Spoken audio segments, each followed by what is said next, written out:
गोर्खा राष्ट्रिय मुक्ति मोर्चा मिरिक ब्रान्च कमिटीले मङ्गलबार मिरिक ब्रान्च कार्यालयमा सम्पूर्ण गोर्खा नागरिकता दिवस पालन गर्यो। ब्रान्च अध्यक्ष महेन्द्र खड्काको अध्यक्षतामा अनि ब्रान्च सचिव राजकुमार रिजालको सञ्चालनमा पालन गरेको नागरिकता दिवस कार्यक्रममा गोरामुमो केन्द्रीय महासचिव ऋषि थापा, केन्द्रीय सदस्य वीरेन छेत्री, जेबी लिम्बू, अमिताभ गुरुजी, सौरेनी समष्टि अध्यक्ष कर्ण प्रधान, जीएनडब्ल्युओका अर्पणा भारती, दिल्ली शाखाका अध्यक्ष रुद्र गुरुङ लगायत युवा सङ्गठन अनि गोरामुमो समर्थकहरू उपस्थित थिए। कार्यक्रममा बोल्दै गोरामुमो केन्द्रीय महासचिव ऋषि थापाले दागोपापा सम्झौता हुन अघि नेपाली भाषीहरूलाई नेपालबाट आएको भनेर शङ्काको दृष्टिले हेरिन्थ्यो। संविधानमा भारतीय गोर्खाहरूको कुनै जातीय चिह्नारी थिएन, तर जब दागोपापाको सम्झौता भयो, गोर्खा भाषा संविधानमा व्यवस्थापनमा उल्लेखित भयो। यसैले यो एउटा ठुलो उपलब्धि रहेको कारण गोरामुमोले प्रत्येक वर्ष 23 अगस्तमा नागरिकता दिवस पालन गर्ने गरेको बताए। उनले गोरामुमोका संस्थापक अध्यक्ष सुभाष घिसिङले 5 अप्रेल 1980 सालमा गोरामुमोको स्थापना गरेपछि झण्डामा 3वटा तारा अर्थात् 3वटा लक्ष्य लिएर अघि बढेको, जसमध्ये 2वटा लक्ष्य प्राप्त भइसकेको बताए। उनले सुभाष घिसिङले यस्तो गोर्खा जातिको उत्थानको लागि गोर्खाको कुनै पनि छोराले उपलब्ध नगरेको दाबी गर्दै सुभाष घिसिङको कारण नै भारतमा गोर्खा जातिको परिचयको सङ्कट हटेर गएको बताए। अर्कोतिर थापाले जिटिएको भविष्य साह्रै राम्रो छैन भन्दै हामीले जिटिए चुनाव गराउन चाहेका थिएनौँ, बङ्गालको इसारामा जिटिए चुनाव भयो भन्दै जिटिएमा ज्यादा भ्रष्टाचार भएको कारण नै केन्द्र सरकारले विभिन्न योजनामा उपलब्ध गराउने गरेको धनराशि रोकिदिएको बताए। उनले पिन्टेल भिलेजको संरक्षण गर्नु नसक्ने जिटिएले पहाड विकास गर्छु भन्ने कुरो आश्चर्यको कुरो हो भन्दै पहाडमा भ्रष्टाचार भएको कारण नै मनरेगाको काम राम्रोसित हुन नसकेको आरोप लगाए। प्रधानमन्त्री आवास योजना अन्तर्गत घरहरू ठिकसित निर्माण हुन सकेको छैन। हाल केन्द्र सरकारले घर घरमा पानी उपलब्ध गराउने उद्देश्यले सुरु गरेको जल जीवन मिसनमा पनि सभासदहरूले नरिवल फुटाउने कार्य गरिरहेको छ। यसमा जनता सचेत बन्नुपर्छ भन्दै उनले जिटिए कुनै संवैधानिक व्यवस्था होइन, जिटिए पूर्ण रूपमा पश्चिम बङ्गाल राज्य सरकारको रिमोटमा चल्ने व्यवस्था हो भन्ने दाबी गरे। बङ्गालले पैसा दियो भने यो व्यवस्था चल्नेछ, बङ्गालले दिएन भने केही हुँदैन। बङ्गाल आफै कङ्गाल छ, यस्तोमा जिटिएलाई बङ्गालले कसरी फन्डिङ गर्न सक्छ, यो सोच्ने विषय हो भनी उनले गोरामुमो समर्थकहरूलाई धैर्य गर्ने अनुरोध गर्दै दिल्लीमा राम्रो काम भइरहेको दाबी गरे। चाँडै पहाडवासीले न्याय पाउनेछ अनि शुभ खबर प्राप्त गर्ने धेरै सम्भावना रहेको उनले दाबी गरे। कार्यक्रममा बोल्दै गोरामुमो मिरिक ब्रान्च अध्यक्ष महेन्द्र खड्काले सधैँझै यस वर्ष पनि गोरामुमो मिरिकले नागरिकता दिवस पालन गरेको जानकारी गराउँदै उक्त दिन गोर्खाहरू खाँटी भारतीय गोर्खा हुन् भनी संवैधानिक व्यवस्थामा पाएको उपलब्धि र देनको दिन हो भनी दाबी गरे। कार्यक्रममा केन्द्रीय सदस्य वीरेन छेत्री, अमिताभ गुरुजी, अर्पणा पाखरिङ आदिले पनि सम्बोधन गरेका थिए। नमस्कार। आज हाम्रो नागरिकता दिवस जुन 88 सालमा पाएको नागरिकता दिवसलाई हामीले हाम्रो सानो लघु रूपमा भनिन्छ यो पनि गऱ्यौँ। हामीले कन्टिन्यू प्रोग्राम भएकोले गर्दा 20 तारिक पनि हाम्रो प्रोग्रामै थियो, हिजो पनि थियो, आज पनि भएकोले गर्दा आज चाहिँ हामी सानै रूपमा गऱ्यौँ। र यो नागरिकता दिवस चाहिँ भारतीय गोर्खाहरूलाई जुन गोरामुमो सुप्रिमो तत्कालीन सुप्रिमो सुभाष घिसिङले जुन एउटा गर्नुभएको आह्वानले भारत सरकारलाई र बङ्गाल सरकारलाई घुँडा टेकाएर जुन एउटा हामीलाई इन्डियन सिटिजन हो भन्ने नोटिफिकेसन ग्याजेट निकालिन्जेल बनायो, त्यसमा हामी गर्वसाथ हामी इन्डियन गोर्खा हौँ भनेर हामी यो नागरिकता दिवस मनाइरहेका छौँ। अब यसमा हामीलाई हिजोअस्ति पनि कतिजनाले के भन्नेहरूले पनि बुझ्नुपर्छ।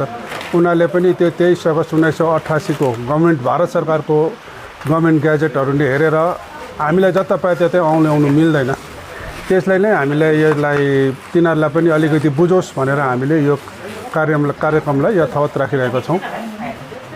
अब यो सम्झिँदा त अब धेरै दुःख लाग्छ। हामी त्यस समयदेखि नै सबै हामी यहाँ भएको प्रायः सबै खटेर आएको, हामीसँग खटेर जानेहरू कतिजना शहीद भए, कतिजनालाई हाम्रो पक्रेर लगेको दाजुहरूलाई जस्तै हाम्रो बजारको अजित भारतीयहरूलाई अहिलेसम्म निखोज बनाइरहेको छ।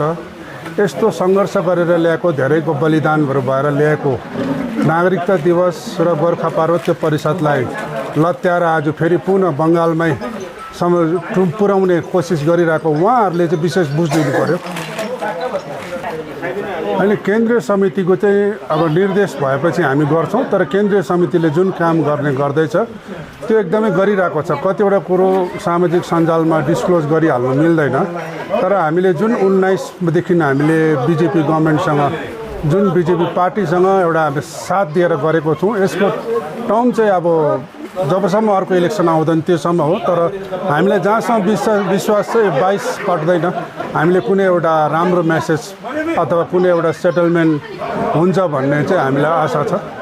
बुझ्नुपर्ने कुरो हाम्रो जिएनले पार्टीको झन्डामा यहाँ हेर्नुहोस् खुकुरी, यसको माथि 3वटा ताराहरू छ। यो 3वटा तारा त्यसै राखिएको होइन, यसको पछाडि यसको उद्देश्य छ। यो 3वटा लक्ष्य, जुन 3वटा लक्ष्य लिएर 5 अगस्त 1988 सालमा सुभाष घिसिङले गोर्खा राष्ट्रिय मुक्ति मोर्चा पार्टीको स्थापना गरेको थियो, यो 3वटा लक्ष्य मध्ये 2वटा लक्ष्य हामीले हासिल गरिसकेको छौँ। तर तपाईँ हामीलाई चाहिँ के भयो भने हामीले माल पाएर चाल नपाएको जस्तो भइरहेको छ। र यो लक्ष्य चाहिँ के थियो भन्दाखेरि सबभन्दा पहिला भारतमा हामीलाई जातीय सङ्कट थियो। जातीय सङ्कट हेर्नुहोस्, भारत देशमा कुनै पनि जातिले अलग राज्यको माग यदि गर्दैछ भने त्यो जातिको आफ्नै छुट्टै जातीय चिनारी हुनुपर्छ। तर भारतमा हामीलाई नेपाली भनेर नेपालीको नजरले हेर्ने गर्थ्यो। 1977 मा 87 सालमा त प्रत्यक्षदर्शी नै छ, अहिले पनि बितेर जानु भएको छैन। धेरै हाम्रो पहाडवासीले त्यो प्रत्यक्ष रूपमा त्यो देख्नु भएको हो। सेन्ट जोसेफ कलेजको ग्राउन्डमा तत्कालीन प्रधानमन्त्री मोरारजी देसाई, मोरारजी देसाई दार्जिलिङ आउनु हुँदाखेरि उहाँले एनपी कलेजको ग्राउन्डबाट नेपालीहरू नेपालको नागरिक भनेर हामीलाई हाम्रै आँगनमा विदेशी बनाएर जानु भएको थियो। र हामीलाई त्यसरी हेर्थ्यो, नेपाली भनेर हामीलाई नेपाल, हामीलाई नेपाली हो, नेपालको नागरिक भनेर एउटा नेपालको नागरिकको दर्जाले हेर्ने गर्थ्यो। भारतमा हाम्रो छुट्टै जातीय चिनारी थिएन। नेपाल देश छ, हामी चाहिँ नेपाली होइनौँ, हामी गोर्खा हौ र गोर्खा हाम्रो अलग्गै जातीय पहिचान छ। भारतमा हाम्रो अलग्गै जातीय पहिचान हो गोर्खा।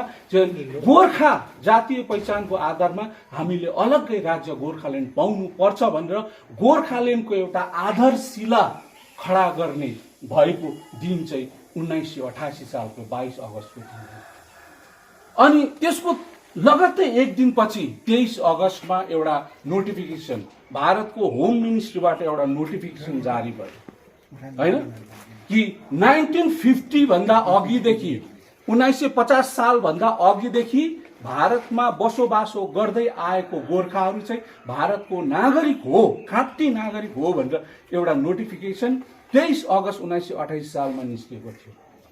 अब यसमा हामीले के बुझ्नुपर्छ भने 1950 को बादमा जो नेपालबाट आएर बसेको छ भारतमा, उनीहरू चाहिँ फेरि नेपाली नै हो, उनीहरू गोर्खा होइन, उनीहरू भारतको नागरिक होइन।